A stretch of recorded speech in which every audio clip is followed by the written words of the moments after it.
सम्मानित साथियों, आप जानते हैं कि ये कार्यक्रम जीआईसी ग्राउंड में नहीं होना था। ये कार्यक्रम कहाँ होना था? रामलीला मैदान में। और रामलीला मैदान सिर्फ मैदान नहीं है, वो मिट्टी है जिस मिट्टी में बाबा साहब अम्बेडकर के आंसू टपके थे, हमारे रहबर के आंसू टपके थे। जिस मिट्टी में रोए थे बाबा साहब अम्बेडकर, वो मिट्टी है। मेरी इच्छा थी कि उस मिट्टी को नतमस्तक होना है, उस मिट्टी को अपने माथे पे लगाना है और बाबा साहब अम्बेडकर के अधूरे काम को इस देश में पूरा करके दिखाना। ये संकल्प लेकर हम लोग आए। प्यारे साथियों, हमसे जगह छीनी जा सकती है, लेकिन दिलों से हमको नहीं निकाला जा सकता। वो हमसे जगह छीन सकते हैं, वो बहुत लंबे समय से ये करते आए हैं। वो हमसे आज जगह छीन सकते हैं, लेकिन आपके दिलों से हमें नहीं निकाल सकते। इस बात का प्रमाण आज आप लोगों ने दिया है। ये नौजवानों की सैलाबी ये जो संख्या है, और इधर मेरी मां बहनों का जो धूम में बैठ के आशीर्वाद देने के लिए आई है, मैं आपका कैसे धन्यवाद करूं।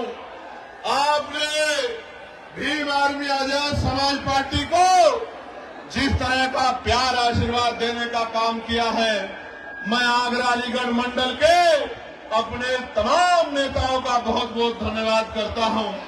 भीम आर्मी के हमारे साथी, आजाद समाज पार्टी के हमारे साथी, हमारे भाईचारा संगठनों के हमारे नेतागण, हमारे अधिवक्ता मोर्चा के साथी, मिशन 78 के साथी, युवा मोर्चा के साथियों का मैं बहुत बहुत धन्यवाद देता हूं।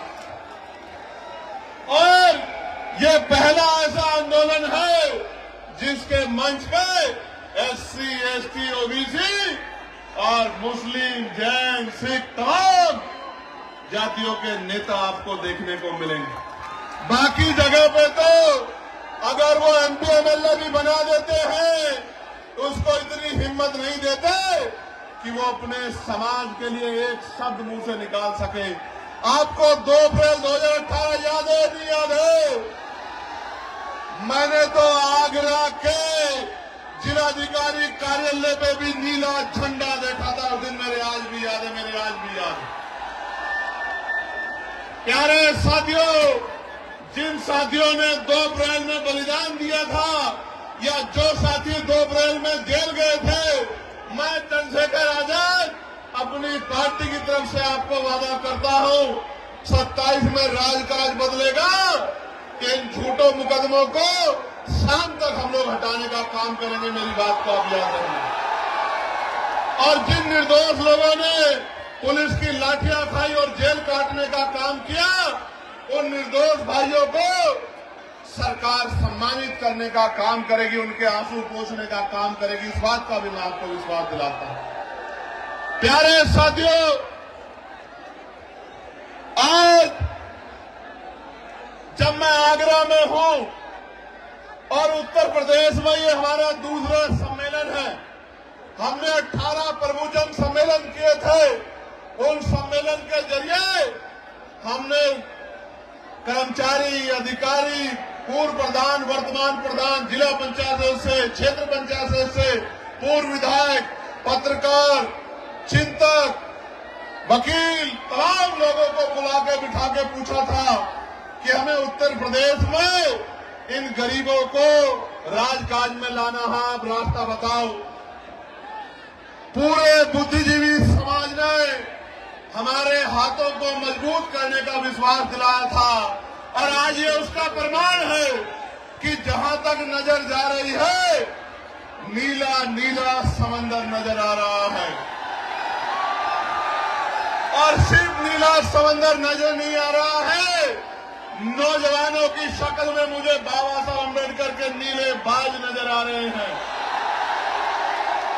इन बाजों की अगर निगाह सत्ता की तरफ मुड़ जाए तो वो दिन दूर नहीं है कि लखनऊ के 5 कालिदास मार्ग में एक अम्बेडकरवादी, एक बहुजनवादी, एक संविधानवादी आपका मुख्यमंत्री बनकर बैठेगा और प्रदेश के लोगों को न्याय दिलाने का काम करेगा।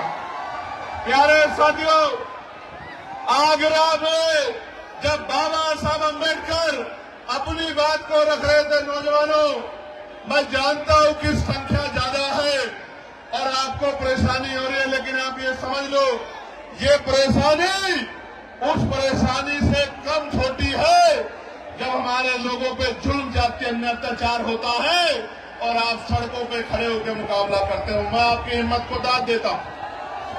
प्यारे साथियों, बाबा साहब अम्बेडकर जब अपनी बात रख रहे थे 18 मार्च 1956 में, उन्होंने सभी को समझाने का काम किया और उनकी कुछ बातें जो जेल में रहते मैंने पढ़ी थी, जिनका मेरे ऊपर इतना गहरा असर हुआ कि आज भी रात को जब आंख खुल जाती है अचानक से तो याद आता है कि बाबा साहब अपने अंतिम समय में रोआ करते थे, उनकी आंखों में आंसू होते थे और उनकी उम्मीदें नौजवानों से लगी हुई थी।